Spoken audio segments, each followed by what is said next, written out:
На стадионе Туймада прошел первый день 12-й легкоатлетической эстафеты на Кубок главы республики. В этом году на старт вышли 19 команд, в том числе из северных районов Булунского, Среднеколымского и Жиганского. Цель проведения эстафеты – это пропаганда идеи олимпийского движения и формирование здорового образа жизни. По итогам сегодняшних забегов 6 команд, у которых будет наилучшее время, прямиком выйдут на суперфинал, который состоится завтра. До этого 3 года подряд выигрывала команда Нерюнгринского района. Победившая команда получит приглашение на новогоднюю елку главы республики.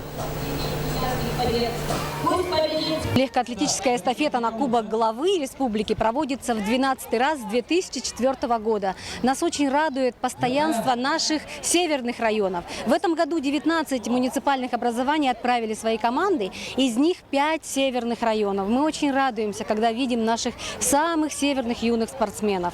Необходимо отметить, что у нас есть свои традиции. Традиционно победитель, команда получает, каждый член команды получает приглашение на елку главы республики Саха-Якутия. Ни в одном другом регионе Российской Федерации такого нет.